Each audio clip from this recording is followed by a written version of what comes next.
បងលឺបងនិយាយថាបងទៅចូលរៀនបារាំងជាមួយលីដាមូលហេតុអីបានជាបងសម្រេចចិត្តចូលរៀនចាបងទៅចុះឈ្មោះចូលរៀនមួយលីដាតែហើយថ្នាក់គេទៅចាប់ដើមរៀនពីតាមខែ7ហ្នឹងឯងចាដោយសារតែ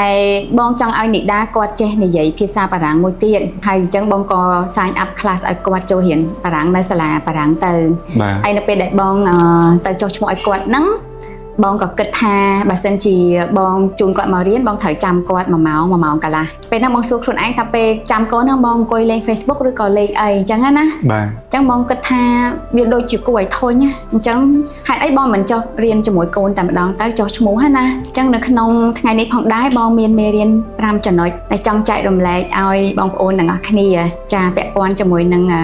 ពេលវេលារបស់យើងផងដែរទី1យើងមិនគួរខ្ជះខ្ជាយពេលវេលាអត់ប្រយោជន៍ទេដោយតែបងបាន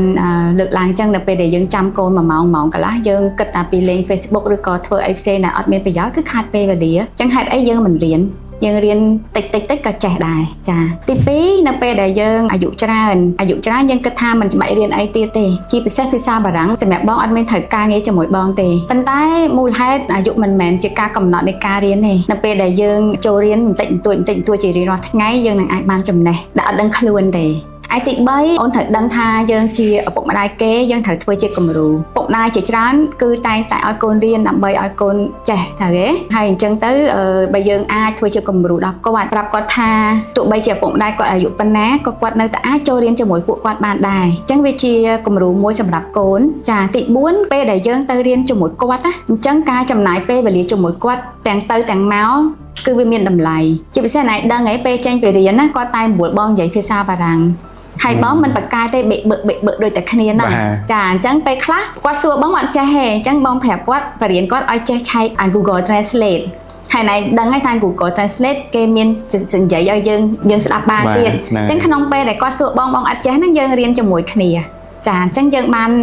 ចំណាយពេលវេលានៅក្នុងឡានជាមួយគ្នាច្រើននៅពេលដែលយើងចេញពីរៀនភាសាបារាំងនឹងផងដែរចាចំណុចទី5ការអប់រំគឺជាកត្តាមួយដែលផ្ដល់ផលចំណេញដល់ជីវិតរបស់យើងថ្ងៃនេះបងគិតថាភាសាបារាំងអត់មានផលប្រយោជន៍អីសម្រាប់បងទេប៉ុន្តែយើងមើលមិនឃើញថាថ្ងៃមុខវាអាចជាផលប្រយោជន៍សម្រាប់បងក៏ថាបានហើយនៅពេលដែលយើងចេះច្រើនអនឡាញដឹងឱកាសក៏វាមានច្រើនលើសឡើងផងដែរអញ្ចឹងចុងក្រោយបងចង់លើកទឹកចិត្តឲ្យឪពុកម្ដាយទាំងអស់ដែលគាត់ជូនកូនទៅរៀនហ្នឹងគាត់ពិនិត្យមើលថាតើគាត់អាចកេងយកចំណេះវិជ្ជាអីខ្លះពីការដែលគាត់ទៅអង្គុយចាំកូនហ្នឹងផងដែរចាអញ្ចឹងក៏ចង់សួរ